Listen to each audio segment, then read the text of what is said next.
Anggota DPR Komisi Hukum fraksi Partai Nasdem Taufik Basari mengatakan pengakuan negara atas terjadinya 12 pelanggaran HAM berat merupakan batu pijakan untuk menyelesaikan pelanggaran HAM berat serta memenuhi hak korban. Dia menyebut pengakuan ini mesti diikuti dengan rasa penyesalan mendalam atas kesalahan negara yang dibuat pada masa lalu. Menurut Taufik, pengakuan ini membuka pintu bagi langkah selanjutnya, yakni mengungkapkan fakta kebenaran, mengusut pelaku dan melakukan penegakan hukum, hingga mengidentifikasi korban serta memulihkan dan memenuhi hak mereka.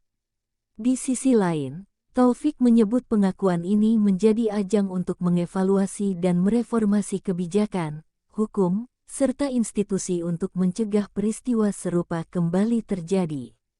Pengakuan negara ini merupakan peristiwa penting dalam kehidupan bernegara karena negara telah mengakui adanya kesalahan di masa lalu yang menjadi catatan kelam dalam sejarah perjalanan kehidupan bangsa, kata Taufik dalam keterangannya, Kamis, tanggal 12 Januari tahun 2023.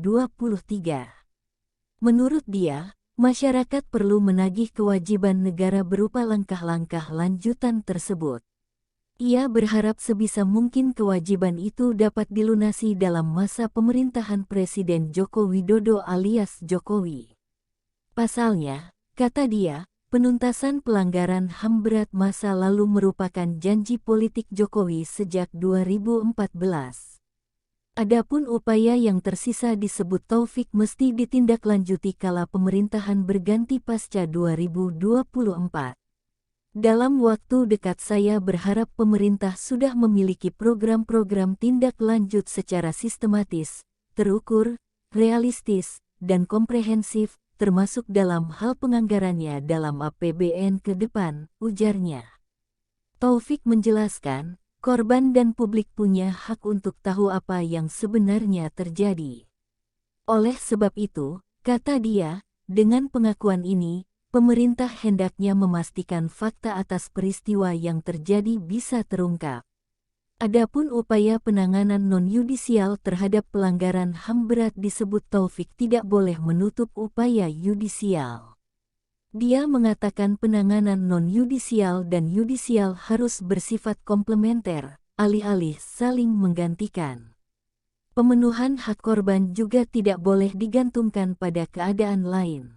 Korban setelah diidentifikasi harus segera dipenuhi hak-haknya terlepas apakah pelaku sudah diidentifikasi, diproses hukum atau dijatuhi putusan, kata dia. Sebelumnya, Presiden Jokowi mengakui adanya 12 pelanggaran HAM berat yang terjadi di masa lalu. Hal ini disampaikan Risatu tersebut usai menerima laporan dari Tim Penyelesaian Non-Yudisial Pelanggaran HAM berat masa lalu di Istana Merdeka, Jakarta Pusat.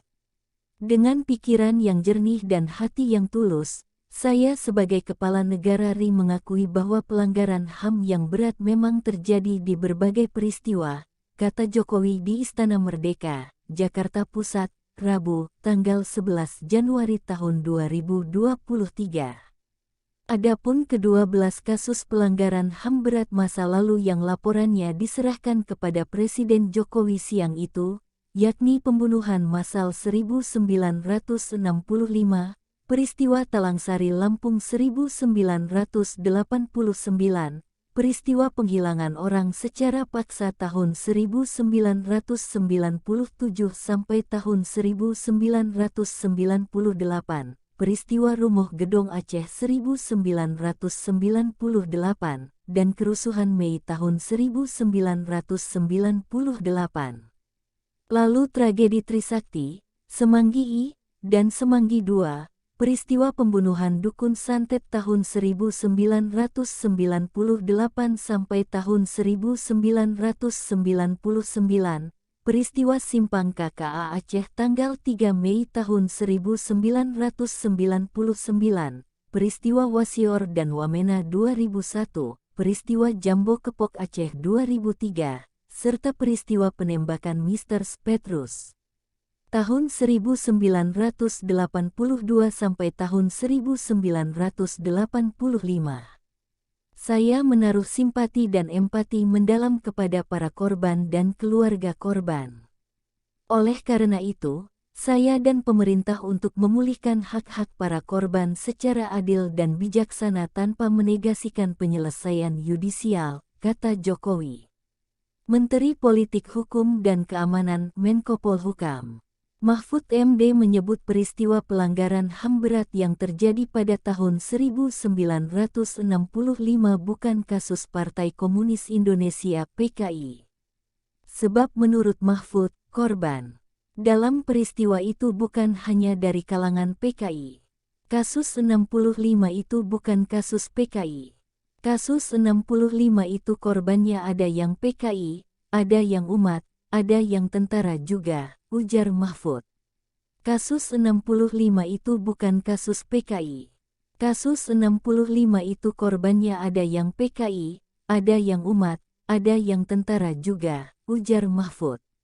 Dalam laporan tim penyelesaian non-yudisial pelanggaran HAM berat masa lalu, Mahfud menyebut negara bakal memberikan sejumlah bantuan untuk para keluarga korban. Termasuk diantaranya kepada keluarga keturunan PKI yang masih mendapat diskriminasi dari masyarakat. Yang perlu ditekankan, jangan lagi-lagi menuduh ini mau mengkerdilkan umat Islam, menghidupkan komunis, enggak. Justru, laporan ini yang direkomendasikan sekurang-kurangnya ada 4 yang basisnya itu Islam, kata Mahfud. Selain kasus 1965, Mahfud menyebut pihaknya juga bakal memberikan bantuan untuk para korban 3 pelanggaran HAM berat di Aceh dan peristiwa pembunuhan Dukun Santet tahun 1998 sampai tahun 1999. Menurut Mahfud, pemberian bantuan untuk para korban di kasus ini bukti pemerintah tidak mendiskreditkan umat Islam. Di Aceh itu ada 3 tadi disebut, ini Islam semua. Kemudian Dukun Santet itu ulama semua 142, jadi korban dan keluarganya ya sampai sekarang masih menderita sehingga harus kita turun tangan, kata Mahfud MD.